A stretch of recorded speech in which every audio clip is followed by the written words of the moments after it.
I'm Amy Jo Martin. Welcome to the Why Not Now show.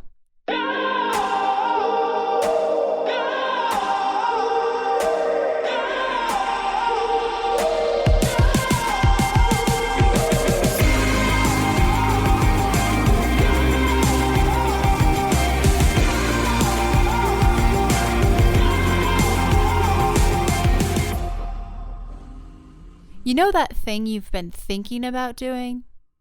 Yeah, that one. Why not now? Have you ever actually taken the time to ask yourself, what's stopping me?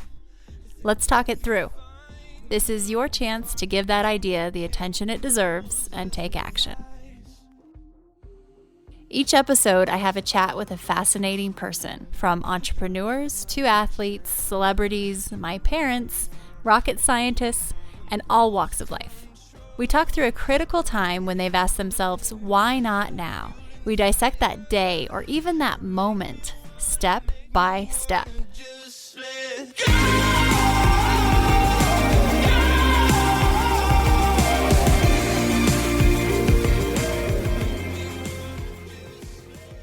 Today we have my very dear friend, Emily Nolan, on the show. She shares an intense why not now moment that actually comes down to life or death. And Emily practices radical self-honesty, and it's contagious. I think that's why we've become such close friends. She's like my why not now accountability buddy, and she keeps me on my toes. And there's no BSing with her. I'm not going to tell you too much about Emily because her story is so good. I will say, though, that she is one of the bravest people I've ever met, and she has been one of the most influential people in my life over this past year. Before we hop into this episode, let me fill you in on a little secret of mine. That's Headspace. It's a guided meditation app, and I never imagined that doing something for 10 minutes a day could increase my quality of life so much. I've always struggled with knowing when to make things happen versus when to let things happen. Sometimes things go very well when I push on the gas, and sometimes not so much. It gets me into trouble. Headspace has helped me with learning how to trust my intuition. And I've tried meditation off and on for years. It's never stuck, but this time it has. I've made a very intentional shift in my morning routine, and that's to wake up, have my coffee, do Headspace, journal, and then I check my email, my social media, all of my devices. It's been a big shift, but great result. My aunt used to say, don't let anything rent space in your head for free. That's valuable real estate. Headspace allows me to be a much better landlord of my thoughts, especially first thing in the morning. You can go to headspace.com/why not now for a free trial. And if you stick around to the end of the show, I'll tell you how you can get a month for free. Emily Nolan, my friend, welcome to the show. How are you doing today? I'm so well. Thank you so much for asking. How are you? I'm good. I'm excited to have you on, and let's dive right in. So, your why not now moment that comes to mind, what would that be? Let's talk it through. We'll dissect it. I can only imagine how many are probably running through your mind, but pick the one that comes top of mind. Done. First one that comes to top of mind is the first moment that I decided I needed to call my mom to tell her that I had like full body liposuction without her knowing. I did it completely in private, and I had so much shame behind that feeling and emotion of just having shame around my body image and not being able to tell anyone about it, especially as a plus size model where I felt like I needed to be a champion of body positivity or hashtagging everything with love your curves. I felt like all of that never suited me, never was the salve that healed my body dysmorphia, and that calling my mother and telling her the truth was actually, it was the scariest thing I've ever done. It was my why not now, because I know there was this iota of bravery within me that thought, if I do it now, I might be able to transform my life. But if I never do it, I'm going to kill myself, because I'm going to continue all of these crazy surgeries and awful, terrible thoughts about my body image and self-doubt and beating myself up. So that was my very big aha, why not now moment that comes to mind. And so the feeling of kind of setting you free, this phone call was in your mind potentially going to set you free. What led up to that day? Was there something specific that happened? Had it been building? Was it just a matter of picking up the phone? If we were to look into that and zoom in a little bit into those hours, moments, what would we see? Well, it was just like any other day, but I'm the kind of person that once I make my mind up, it's made. And so there were circumstances and events that led up to that moment, like the surgery, like the shame, like a previous implant surgery that I had had for breast implants for an ex-boyfriend who said I wasn't a real woman unless I had boobs, and insinuating larger boobs and not just the breasts that I had. Eating disorders. I mean, everything just kind of the pot boiled over in my life. But on that particular day, it was a sunny day in Miami Beach, and I was sitting in my office, and I was really just clear on, like, why not now? And I just called her. So I'm that kind of person where as soon as my mind's made up, I do it. And with your first, well, I guess it wasn't probably your first, but there's a story that you've shared with me before about sitting in the doctor's office and getting ready to go into surgery. And it's almost like you made up your mind before you even went into surgery that this was going to have to change or something huge was going to have to change. Or can you talk us through that? Because it seemed like a really pivotal why not now moment too, in kind of reverse. Yeah, absolutely. I'm glad you brought that story up because it was, I had made that decision that I had to make a radical change in my life or else I was going to kill myself with all these extreme procedures and thoughts, etc. That was this particular story you're referencing to was before my full body liposuction. And in my eyes, in my life, I feel like that was the surgery that could have killed me. I have a blood clotting condition called factor V Leiden, which 5% of women actually have. Most women don't know, but some women listening probably are like, yeah, me too. I've got that. I know how dangerous surgery is, especially a full body liposuction. So going into that, I felt like, if I live, I'm never going to do this again. And that was really the moment, like in the hospital. I mean, even stepping into the hospital, I was alone. No one knew I was doing this. And I was so ashamed of my body and of what I'd become. I couldn't tell anyone. And I was really looking for a Hail Mary pass to like feel human and to feel loved and really beautiful or pretty. So, in the hospital, I was in my robe and in this little tiny room separated by a few bed sheets from the other person getting another surgery, and all the nosy senior citizens here in Miami Beach like, what are you doing here? You're so beautiful. I'm like, oh, I don't know, or no hablas inglés, like trying to avoid all questions. And I just knew how dangerous the procedure was going to be. I mean, I had liposuction from my inner knees to my inner thighs to my lower back to my lower abdomen to my waistline to my underarms, like the armpits, to the tops of my breasts so that like there was no flab in the tops of my breasts, to the backs of my arms, to my behind my ears and under my throat. I was a mummy. I was a complete mummy. And I knew that if that surgery didn't kill me, and I'm just repeating myself because it's such a clear moment and so powerful to think about it again and probably emotionally exhausting for me. But I knew that if it didn't kill me, which I was willing to let it, and, thoughts before surgery were, I'd rather be pretty than alive. If the surgery didn't kill me, that I was going to change my life. I remember waking up from surgery a complete mummy, like cast basically from my head, literally the top of my head, to below my knees in gauze and padding, and it was like I had been in the worst car accident of my life. And I was afraid. My husband came to pick me up. It was my new husband, had no idea why I was doing this. I was a successful plus size model, beautiful being, great life. But, there was just something within me that didn't feel pretty. And it was really loud. I remember thinking, if I don't change my life today, then I'm going to kill myself doing this.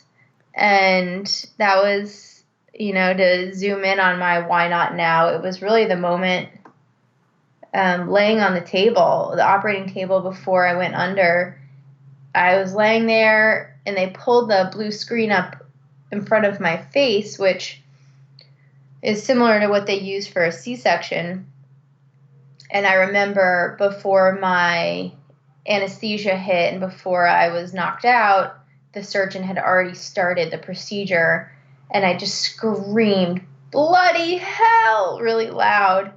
And I was still awake for the surgeon's response as he was carving into my stomach, "Yeah, bloody hell is right." And yeah, just being awake for those few moments was probably the worst thing that could ever happen to me for the right reason. It's funny. I am thinking about you laying there on the hospital bed and knowing what you're about to do, knowing what you are about to undergo, and knowing that that's what made you change. That, you knew you had to go through with it at this point. You were literally on the operating table, but it was almost a why not now moment at the most painful point. It's very, very interesting that that's when you made the decision. It was right before. So I think that, that's really unique to a lot of things that I hear in terms of the sequence of events of why not nows. But then that led to this kind of commitment, right? And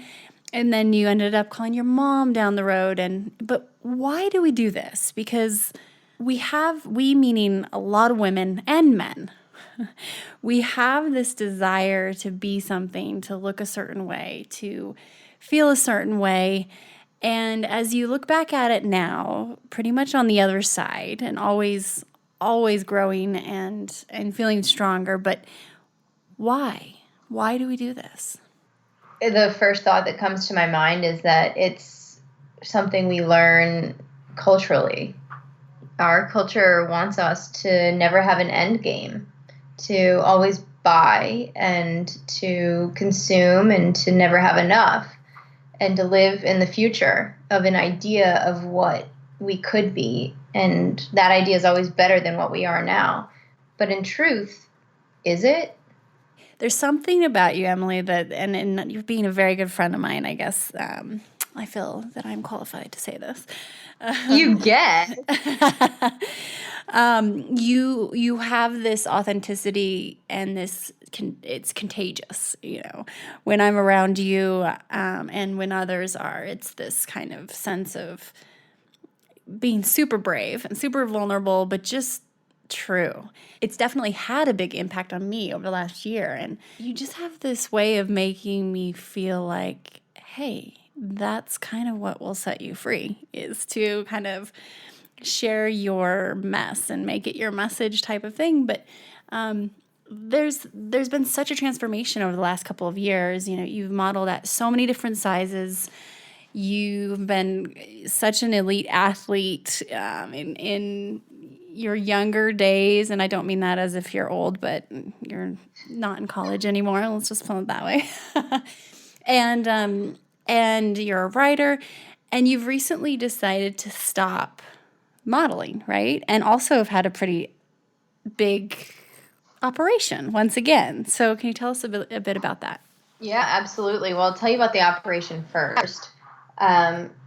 I had a breast explant, and what that is I had my implants removed. The decision was made, again, in that same spirit of like, once my mind's made up, it's happening. I was standing naked in front of the mirror, and I just looked at my body, and I didn't see myself.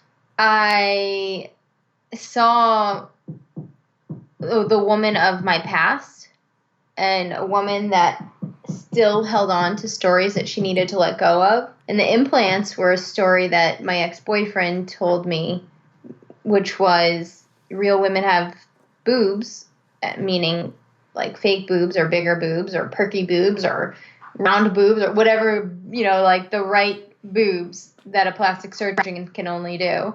And so I was like, these have got to go. I've got to let go of these breasts, these implants, because I'm happily married.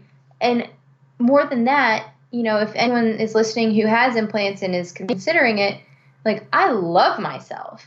And that's really when I was like, why not now?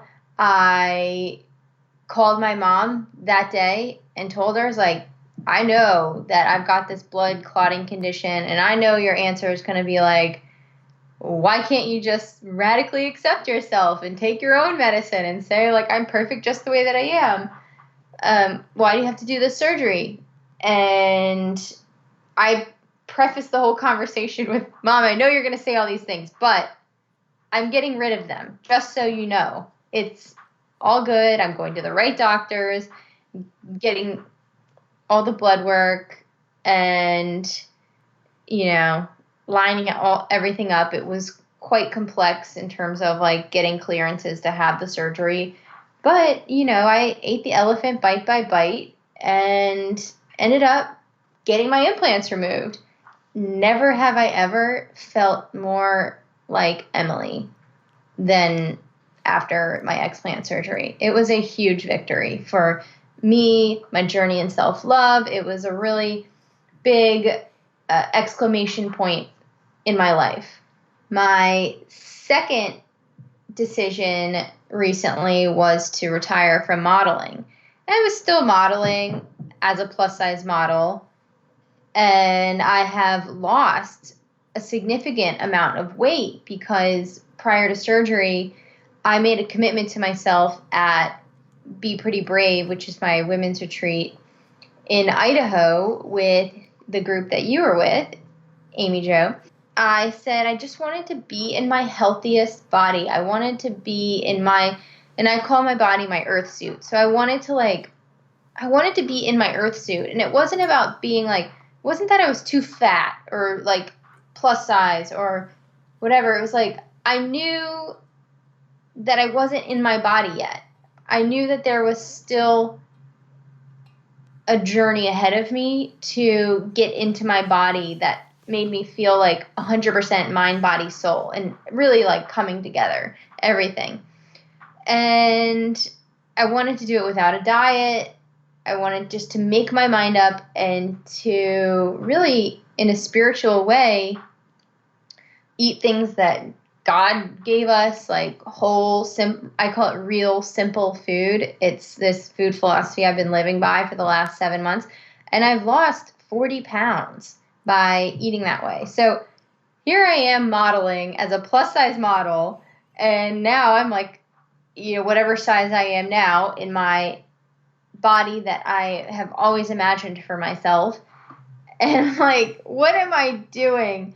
Trying to like keep up with the Jones and, continue this modeling thing when it does not spark me. Like I would be afraid to go into a job because all of a sudden I wasn't big enough anymore. And, they always have this idea of what you should look like. And that was a huge struggle for me for modeling.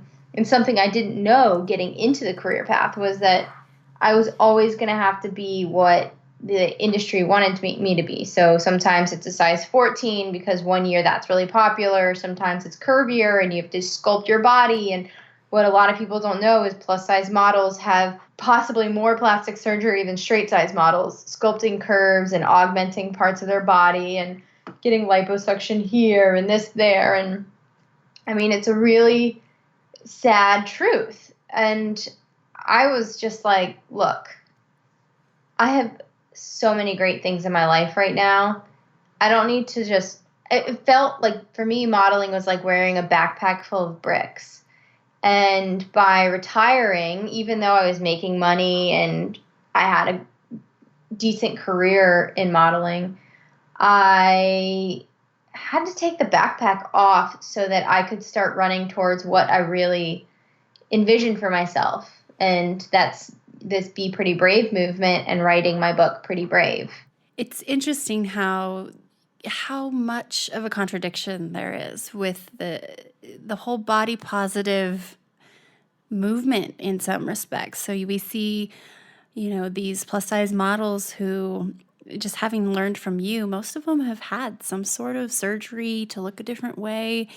And we're still, we meaning the media and society who purchases everything the media or tunes in or reads or whatever they do, we're still not feeling like we're enough because we're just showing this false sense of reality too. It's so backwards, and so do you feel that the whole not enough, skinny enough, big enough, small enough, that is shifting at all with some of these campaigns and even things like Upworthy? And we've had a pretty intense season of media with the election, but also just distrust in mainstream media. How do we change it, and is it shifting? I would say the question is a very complicated question because even let's just zoom into the marketing industry and, for example, like modeling, corporate campaigns, etc. I'm not going to name any companies, but I'm just going to generalize the conversation. So let's say like there's a company that's doing a movement on embracing your body type and we're not photoshopping, etc. Well, they're hiring models that have been sculpted and that have not admitted to it, and not that I would never ask them to do that. It's their journey, and if it's what makes them happy, 100% do it because life is short, like do what makes you happy. But we're saying, oh, like these girls who are these supermodels who are embracing themselves and the corporate clients that are hiring them for hundreds of thousands of dollars for these Instagram posts and social media campaigns and to make them the face of the brand, they're hiring these girls that, not all of them, but there are some that have had plastic surgery. And so what are we saying? Like now we're not photoshopping the pictures, we're photoshopping the girls. It gets really sticky. And that's really, honestly, Amy Jo, why I just was like, peace out. I'm willing to share my own story. I don't want to throw anyone else under the bus. This is about my journey, and I think the more important question is like, how do we change it? How even to rephrase the question, like, how do we inspire people to radically accept themselves and to live in their present body and to think that they're good enough finally, like how do we let people know that right now is exactly where they need to be? And even if it doesn't feel right to you, like I've had people write me and say, I get it, I understand that like right now is exactly where I need to be and I'm perfect just the way I am, but I still feel like I'm too heavy or I could be in a healthier body. Like, how do I do that?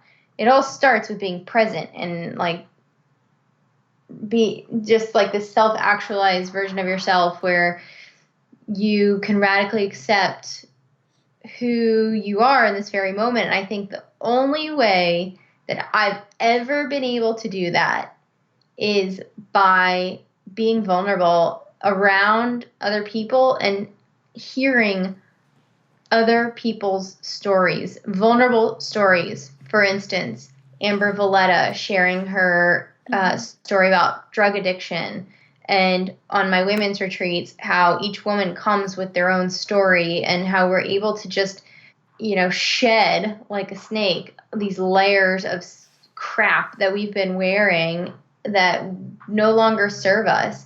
But those stories, those are what make us human, and we tuck them into our bodies. I wrote a post today on social media about it. and on Instagram, we tuck these shame stories into our bodies and then we carry them around like dead weight. And sometimes they actually manifest into weight, like they are this protection on our earth suits. Like, please don't come close to my body. Don't show my body. And the more we're able to talk about the stories and open up conversation in a shameless way, that's the only way I've been able to feel like we can shift the conversation. It's like, okay, we're all real. We're all human. Like, you'd be surprised. Maya Angelou has a quote that says, we're all more alike than we are unalike. Or we're all more alike, my friend, than we are unalike. How do you keep your mind healthy? I have several ways I keep my mind healthy. Every morning I wake up and I meditate for 5 to 10 minutes. I don't time it. I just throw my pillows off the bed, put my back up against my headrest and meditate. Very simple. And then I go into creative visualization where I visualize one thing I really, really want, whether it's like a healthy body, or if it's even writing a book and watching myself complete it. Some days I just want to visualize my schedule for the day and to go through my entire day, and just like as a reminder of what I need to be doing and what I want to be doing, and keeping myself accountable. Like, okay, after this, I'm going to do my movement in the morning, and then I'm going to have my breakfast, and then I'm going through my day-to-day, actually. I'm like thinking of what I did this morning. And then I'm going to work on my retreat content and marketing, and then I'm going to, somewhere around there, I had breakfast, and then I'm going to work a little more on the retreat stuff and write a blog post, and then I'm going to, and my mind is like ticking and ticking. And then I pray. Every morning I say a prayer. And I pray for, what I want. I pray for other people and their health. I pray for anyone who asks for a prayer. And then I keep things in terms of keeping my mind healthy. I obsess about the future.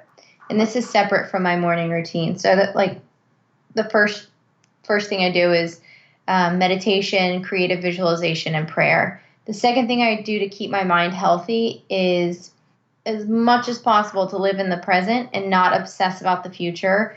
Live moment to moment and letting enough feel like enough. So, like, I don't need a bigger house. I don't need... my mind is already on my second child, and I don't have any kids right now. Where's the playground going to go? I live in a condo. Maybe there's other people that can relate, but like I said, my mind sometimes isn't so healthy. So just being as present as possible and enjoying every flavor of life in the moment is really important for me to keep my mind healthy, and it keeps the stress off my husband, because he's like, I don't know how to follow. Like, you are in la la land, like living in the future. And so, like, reining it in and just being present with my family, enjoying simple things. I love to reference real, simple. Keep things real simple in life, with food, with conversation, with, everything. I just want it to be real. I want my friends to be real and simple. I want my clothes to be real and simple. I want my food to be real and simple. I want my life to be real and simple. And so that's how I keep my mind healthy. The third thing I wrote down was accountability. I surround myself with people who inspire me, light a fire under my butt, so that I am accountable to what I really want in my life, the things that I've expressed, that like writing this book, Pretty Brave, which I'm sure will be the next thing we talk about, my future Why Not Now, which is not so present, by the way. And then my last point for keeping my mind healthy is doing less and relaxing. So, like, the idea of me retiring from modeling was doing less so I can do more and focus on one thing instead of doing 8 million things. And just relaxing. Like, even before we got on this podcast, I was like, hey, can I have 20 minutes? I want to sit and have lunch. And you're like, yeah, no problem. But some people would have just like either starved themselves through the podcast or scarfed down their lunch or eaten through the podcast, which but like for me, it's all about like, gosh, our culture, we just go, go, go, go, go. And we have guilt when we stop. And so I like to just do less, relax, not have to explain myself for saying no a lot more than I say yes.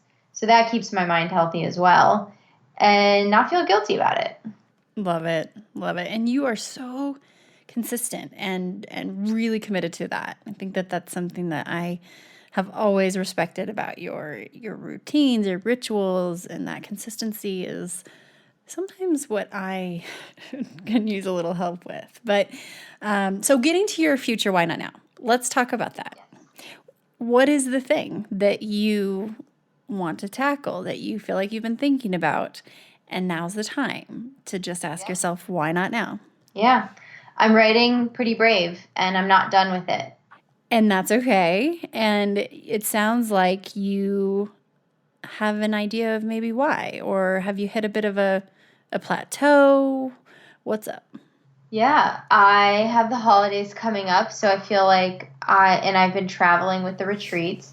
I write between my retreats, and I also feel like, I could stop everything and write the book, which some people do, but it doesn't make sense for me career-wise because I retired from modeling. So I'm doing the retreats along with the book. I also don't want to put a timeline on it because my life has been a really interesting journey and I keep learning things all the time. My book changes because my thoughts on life and figuring it all out are morphing before my eyes. I do, however, think that I could benefit from your accountability, specifically your accountability. And I'm saying this on the podcast, so it's real. And just like banging it out 2 weeks of uninterrupted writing after Idaho, and continuing. Like today, I have an hour of writing. I schedule in like an hour when I'm not hosting retreats, so I can do a little bit, but it's a creative nonfiction book based on my story. It's more memoir style about my entire life and my experience with body image, body dysmorphia, plastic surgery, eating disorders, liposuction. If that's not enough, the explant, the weight loss to gain life, the being present and happy, and the real simple philosophy, my full philosophy, which we haven't touched upon, but you can learn about if you come to Idaho in February. I think it's just nailing down a couple weeks where I'm accountable.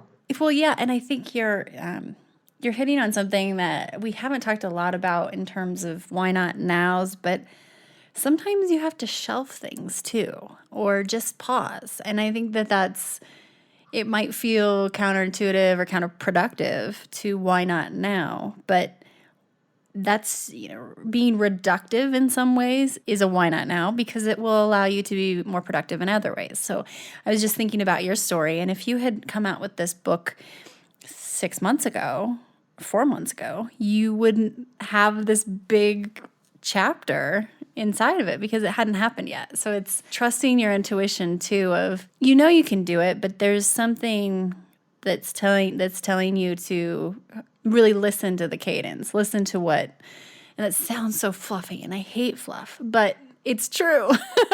It's like, no, I know I can do this whenever I want. I'm just right now is not right. So here I am.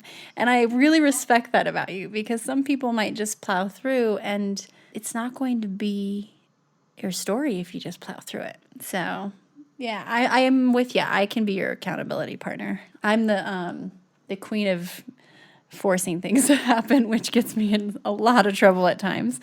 And you're very good at letting things happen the way they're supposed to, with a good mix of sheer force of will too. So we'll be buddies on that. There's a couple things I've been wanting to tackle too. So you got it. Okay. Thank you. A few rapid fire questions. Hit me. What are you reading right now, or what's your all-time favorite book? Okay, I'm reading The One Thing right now. Oh, I keep seeing that in the airport. The Surprisingly Simple Truth Behind Extraordinary Results by Gary Keller. Awesome. I'm going to pick that one up, and I want to hear how it goes. And I just finished You Are a Badass, which I loved, by Jen Sincero. It was a great book. Good to know. And what keeps you up at night? Oh, the thought of Nutella pizza. Nutella pizza? Yeah, if you haven't had LaCauley's Nutella pizza. No, or like food Instagram feeds? No. What keeps me up at night? Not much. I fall asleep at like 9:30. I'm such a granny. No, you're not. That's a good thing. You're an early riser too, though. That's good that you don't have a lot keeping you up at night. You must be doing something right. Pirates or ninjas?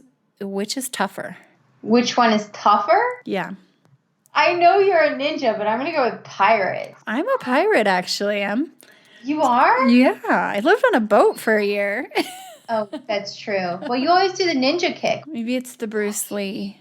I have a little bit of Bruce Lee influence in my life, but I think I'm always pirates. They're just good. They're out there. They're real. They're not hiding. And advice to your younger self. What advice would you give to a younger Emily? You can choose what age that would be. Well, I wrote an Instagram post to my younger self a while back, maybe a couple months ago, and I posted a picture of my younger self in my softball uniform, and I was probably like 10, and I was such a badass. I mean, I was a catcher, covered in dirt, playing softball, wearing cleats, like really did not care about like my appearance, and I just wanted to be tough, and like awesome at my sport. Gosh, the advice I would give myself, because if you look at the picture on Instagram, my handle's at I am Emily Nolan. I'm wearing like a yellow jersey if you're scrolling through the feed. I am like a heavy child. I'm chubby. And so, I struggle with my body image then. And I would just say you're beautiful. You're you're perfect just the way that you are.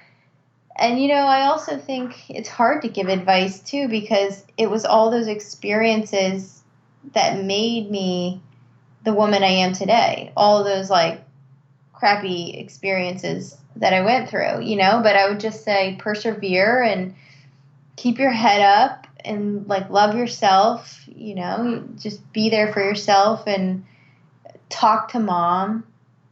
Mm-hmm. And don't be afraid to be brave, to believe that you're all those things that you think all the other girls are. Like you also are that, and an equal miracle. I love that post too. I encourage everyone to go and take a look. I have to share this quick story. So I co-hosted with this young girl, Alina Valdez, a conference for young girls, and she's 12. We had Emily come and speak, and Emily shared this image, and it was like this side-by-side of Emily at 10 and this photo of her as a softball player.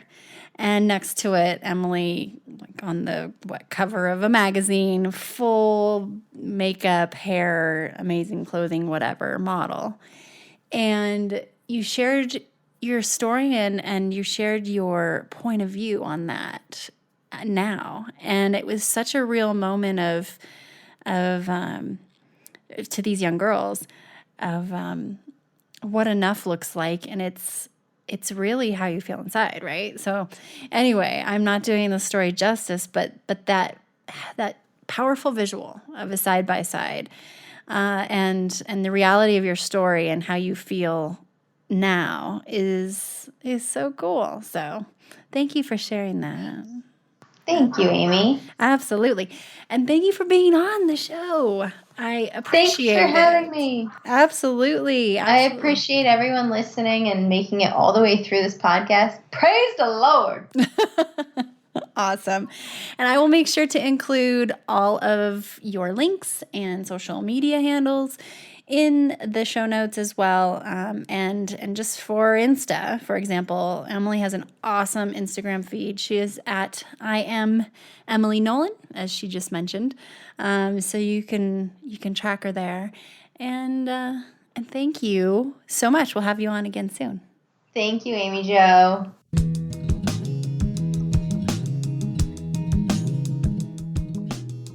A couple of things that Emily mentioned that I just want to highlight again was when she said that she'd rather be pretty than alive. What a powerful statement. And I think there are a lot of people out there that feel that on the edge about wanting to look a certain way, wanting to be perceived a certain way. And I hope that Emily's message really resonated with you. The other thing she said was, our culture wants us to never have an end game, to always buy, consume, and to never have enough, and to live in the future of an idea of what could be. And that idea is always better than what we are now. I thought that was pretty profound as well, and it just reminds me that what we purchase, what we listen to, what we tune into, what we consume on social media, it's really fueling kind of our behavior, but also our society and what's expected and this false sense of reality, which we know, but sometimes when you actually go to buy something or to continue reading something or share something online, think about that because it's enabling at the end of the day. And speaking of bravery and courage, I've been thinking about this. Maybe you're listening to this podcast and you have been listening and you're thinking to yourself, I don't know if I have a why not now. I don't know what my why not now is. Well, we all do. Maybe you just haven't let it surface yet. And sometimes I think it takes bravery to ask ourselves, why haven't I tackled my why not now yet? Maybe it's because of something you don't want to admit to yourself or something you don't want to think about or face. And that's why I find it so important to surround yourself with people who not only support you, but encourage, empower, and literally help you. I recently was thinking about this quote that I heard by Sylvester Stallone. And he said, I'm a sum total of everyone I've ever met. And I just have been thinking about more and more lately of who I spend my time with. And who we spend our time with is in large part who we become. So there's some deep thoughts for you. Quick update on the Shelfie Club. I'll be radically honest and admit I have not picked up a book this entire past week. I've been busy snowboarding and knitting. Priorities? Just kidding. I do want to read The One Thing book by Gary Keller. Emily mentioned that in her podcast. We've talked a little bit about that offline, and it's really helped her focus. And then the list of books that I've read over the past year are at amyjomartin.com/Shelfie Club. I can say also that I am giving Simon Sinek's book, his new book, Together is Better, to many people for Christmas, in addition to Headspace subscriptions. So that combo is a pretty great little set, and it's my number one holiday gift go-to. So there's that.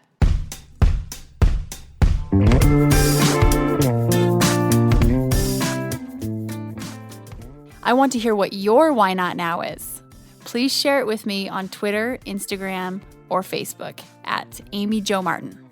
I'll send a signed copy of my New York Times best-selling book, Renegades Write the Rules, to the first 200 people who listen, rate, and leave an honest review of the podcast in iTunes. And you'll also get a free month subscription from our friends at Headspace.